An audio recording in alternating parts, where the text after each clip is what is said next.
Alifi itti najjaananii injifanna jennee abdii qabna. Haalli illee mijaa'aa miti beektu yeroo amma haalli jijjiiramee jira waan ta'eef ala keessatti viidiyoo waraabuun dhorgaa ta'eera. Hundaafuu isin waliin tura isin jenna. Turtiin keessan waliin haa ta'u.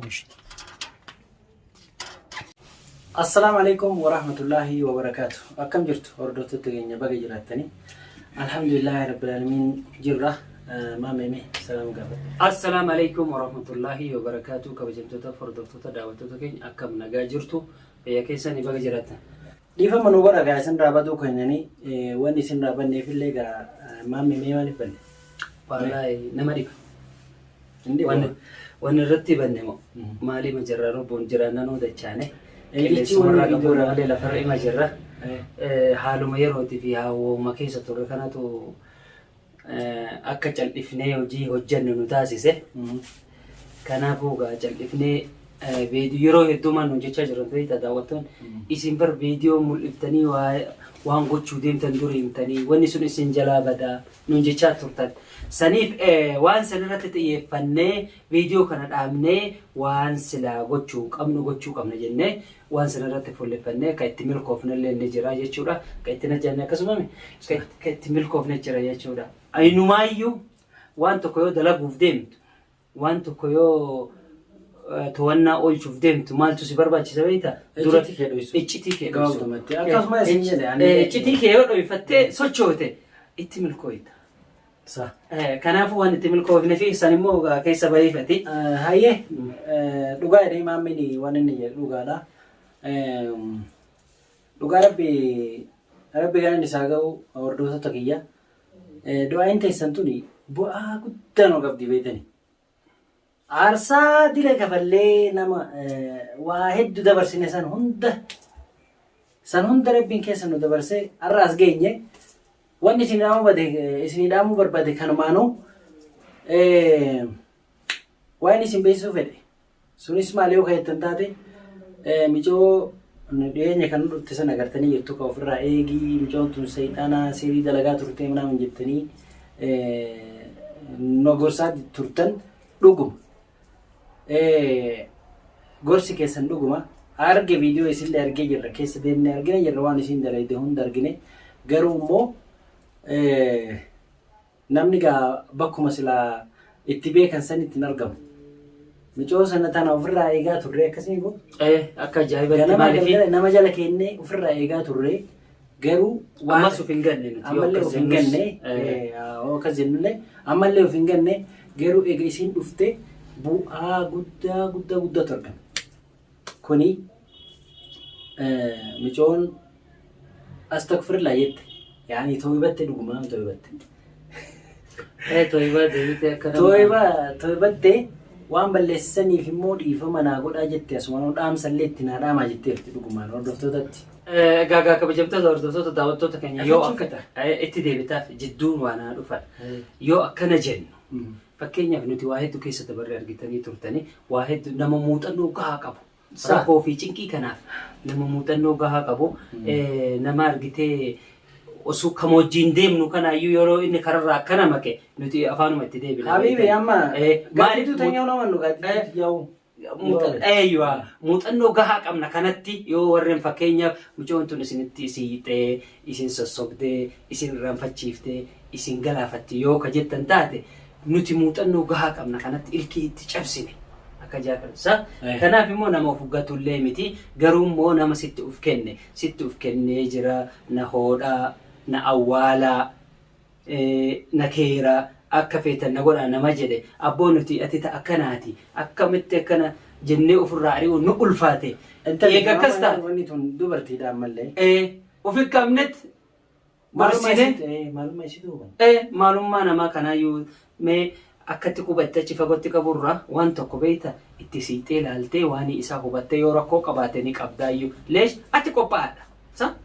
Qophaa'aa of hin gattu. Of beekna waan ta'eef. Of hin ganne waan ta'eef.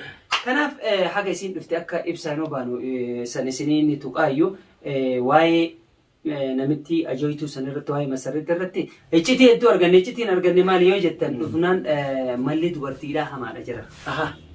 Malli dubartii hamaadha. akkuma nooyyeeyyuu karra dura ciiftee jedhan akkuma nooyye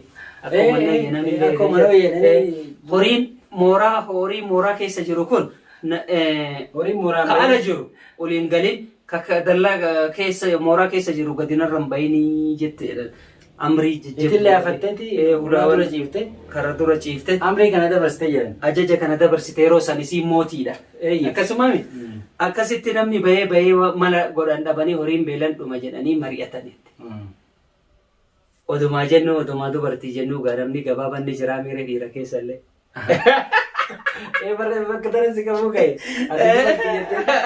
dubartii mala dhayeetteeti namni gabaaballee hamaadhaa jedhan moroonni moroda muraa jennaa yoosuu ka irra haara waan jenneere akkasitti akkuma nooyyen ture akka itti kaatu jarana jedhee horii duuba itti dammaysaa gogaa uffadhaa jedheeni akkasii wayita horii itti dammaysan kaatee kararraa abbaa lubbuutii beekiroo itti dhufe kararraa maayite horiin akkasitti bahe jara waliin naa qabaan caccabse malee maal taate caccabse seenaa sansi tokkodha akkasitti laa caccabsine jaraa kaatee horiin itti dammaynaani maal jettee nama gabaabaa isin keessa jira nama gabaabaa baasaa jettee ajjeesa nama gabaabaa sun bara akkasii sun dhiisi seenaa akkuma nooyee amma bira kutam seenaa akkuma nooyee yoo sun hedduutu dhumanti amma dhiifamanne nu godha manguddoon yoo du'aa namaa godhan mala keessaa mala dubartii siyaa kennu mammaaksan immoo deddeebi'ee isinii himaa jira.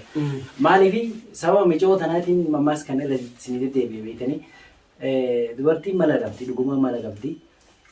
Malli isii bu'aa hedduu buuse.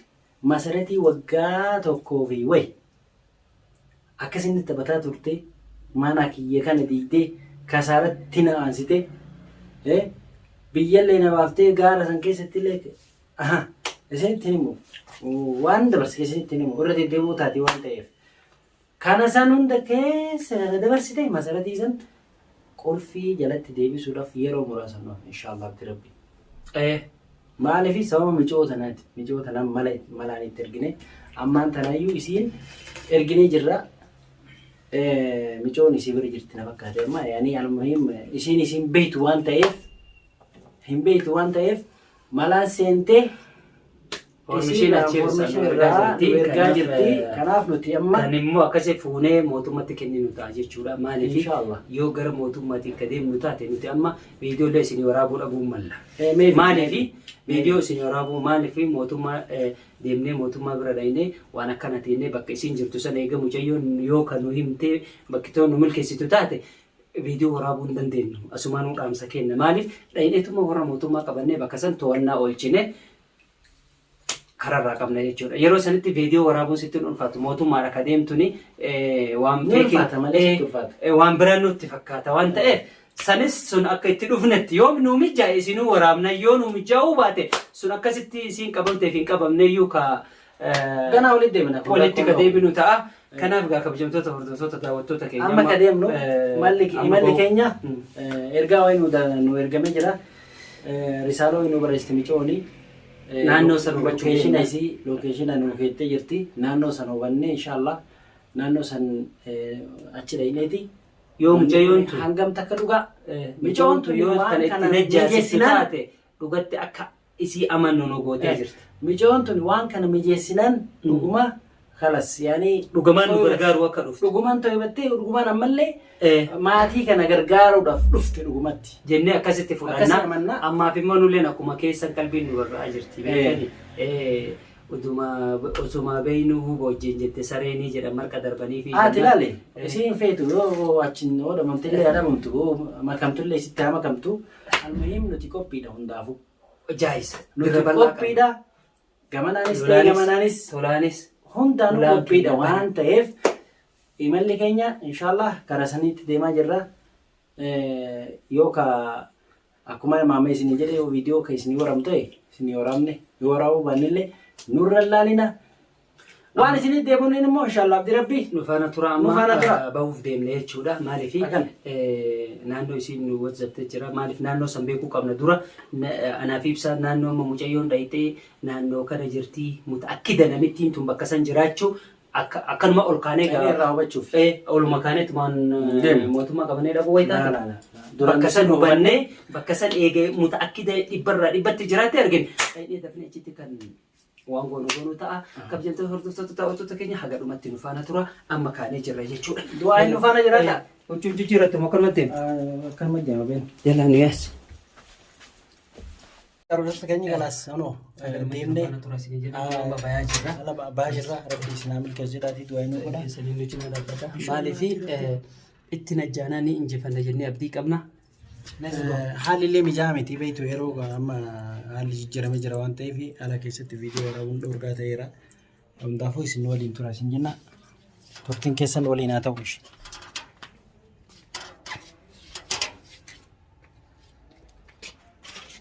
Kota isin deemna.